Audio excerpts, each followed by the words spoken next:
Hello friends, Radhe Radhe, जय श्री कृष्णा, जय श्री राम। साथियों, आप सभी को राधे राधे, जय श्री कृष्णा।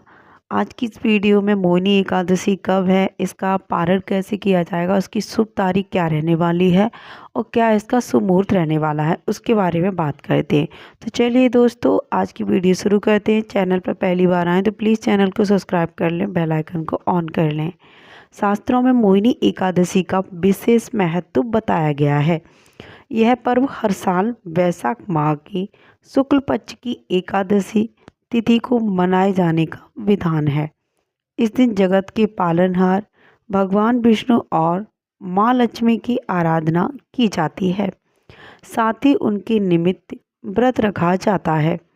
विष्णु पुराण के अनुसार समुद्र मंथन से मिले अमृत को लेकर राक्षस और देवताओं के बीच विवाह होने लगा था और असुर अमृत लेकर भाग गए थे।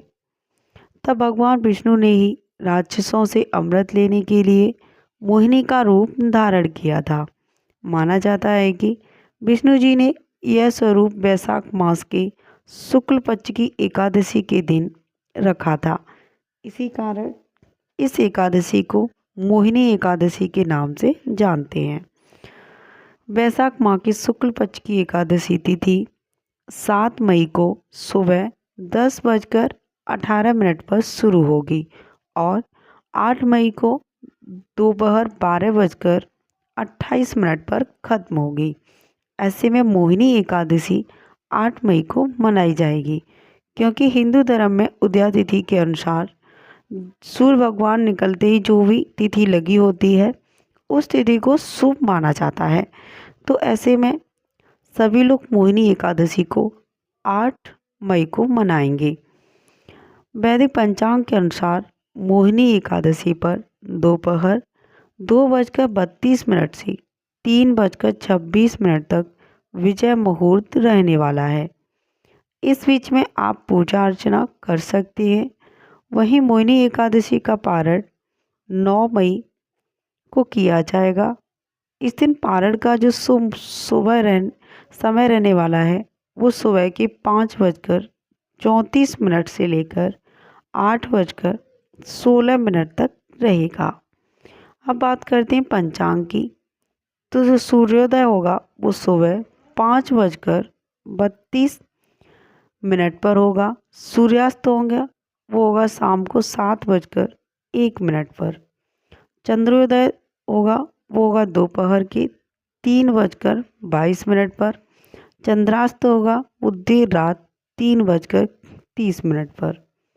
ब्रह्म मुहूर्त रहने वाला है जो उस सुबह के 4:10 से 4:53 तक रहेगा। विजय मुहूर्त रहने वाला है वो है दोपहर के 2:32 से 3:26 तक है। गोधूली मुहूर्त है जो वो शाम के 6:59 से 7:21 तक रहने वाला है। निस्ता मुहूर्त है वो है रात्रि के 11:56 से 12:39 तक रहने वाला है। मोहिनी एकादशी के दिन जो व्यक्ति व्रत रखकर भगवान विष्णु की पूजा अर्चना करता है उसे अच्छा पुण्य की प्राप्ति होती है। साथ ही जन्म और मृत्यु के निरंतर चक्र से मुक्ति प्राप्त करता है और मोक्ष की प्राप्ति होती है। इसके साथ ही व्यक्ति के सभी कार्य सिद्ध हो जाते हैं। तो साथियों, जो मोहिनी एकादशी का ये था एक शुभ मुहूर्त और पारण समय। अब बात करते हैं कि मोहिनी एकादशी पर पूजा अर्चना श्री विष्णु भगवान की किस तरीके से की जाती है। साथियों, अब बात करते हैं कि मोहिनी एकादशी की पूजा विधि कैसे रहने वाली है, किस तरीके से हम पूजा करें। तो इस पावन दिन सुबह जल्दी उठकर स्नान कर लें। स्नान करने के बाद साफ स्वच्छ वस्त्र धारण कर लें। इसके बाद घर के मंदिर की साफ सफाई करने के बाद घी का दीपक प्रज्वलित करें। विष्णु भगवान का गंगा जल से अभिषेक करें और पीले वस्त्र ही पहने। जहाँ तक हो सके तो विष्णु भगवान को भी अगर आप वस्त्र धारण कराएं तो पीले वस्त्र ही धारण कराएं। अगर वस्त्र नहीं है तो विष्णु भगवान की जो भी मूर्ति है या फोटो है तो उनको पीला धागा अर्पित करें। और आपने जो चौकी रखी है उस चौकी पर पीला कपड़ा बिछा दें।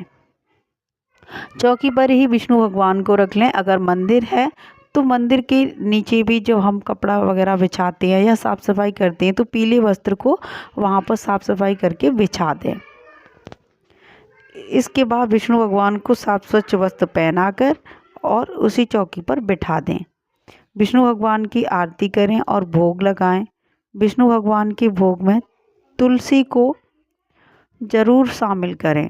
धार्मिक मान्यताओं के अनुसार बिना तुलसी के विष्णु भगवान का भोग स्वीकार नहीं होता है। इस बात का विशेष ध्यान रखें कि भगवान को सिर्फ सात्विक चीज़ों का भोग लगाया जा सकता है। जैसे कि आप मीठा प्रसाद कुछ ही बना के रख सकते हैं, कोई भी मिठाई बना लीजिए, या फिर जो पंजीरी होती है उसमें ड्राई फ्रूट्स या फ्रूट्स डालकर आप उसको बना लें अच्छे से और विष्णु भगवान को भोग लगा दें। और जो चन्नामृत होता है गाय के दूध का वो अवश्य बनाएं, तुलसी दल उसमें में डालकर। और या फिर कोई भी आप पर जो मिठाई बने आप वो मिठाई बनाकर रख सकते हैं। और इस प्रकार से आप उनकी पूजा अर्चना करें, हाथ जोड़ें, उनको दंडवत करें और अंतिम में जाके आरती करें। फिर अपनी जो भी मनोकामना हो उसको पूर्ण करने के लिए विष्णु भगवान से प्रार्थना करें और उनसे क्षमा याचना भी मांगें, क्योंकि हम कोई भी गलती ना करें तब भी अनजाने में गलतियां हो ही जाती हैं। तो उनसे माफ़ी ज़रूर मांगें, जिससे कि आपसे अगर कोई गलती हो भी गई है तो आपकी गलती का उस व्रत पर कोई फ़र्क नहीं पड़ेगा। विष्णु भगवान आपको माफ़ कर देंगे। तो हमें हर व्रत रखने पर या फिर सुबह उठकर या शाम को हर रोज़ विष्णु भगवान या फिर आप जिस भी देवता को मानते हो उन सब से गलती ज़रूर माफ़ी अवश्य मांगनी चाहिए। तो जब आप एकादशी का व्रत रखें तो माफ़ी ज़रूर मांगें, क्योंकि हम जाने अनजाने में चींटियों को भी दबा देते हैं, तो इसलिए हमें माफ़ी अवश्य मांगनी चाहिए। तो साथियों, इस तरीके से आप विष्णु भगवान की पूजा अर्चना करें और जो पूजा की लिस्ट है वो रख लें। उसमें विष्णु जी का चित्र या फिर मूर्ति ले लें, पुष्प ले लें। जैसे पीले पुष्प विष्णु जी को पसंद है और लाल पुष्प माँ लक्ष्मी जी को। अगर आपने लक्ष्मी जी की मूर्ति साथ में रखी तो लाल पुष्प लक्ष्मी माँ के लिए भी ज़रूर ले लें। और नारियल ले लें, सुपारी ले लें, फल ले लें, 5 फल हों, लौंग ले लें, धूप, दीप और घी, पंचामृत, अक्षत, तुलसी और चंदन।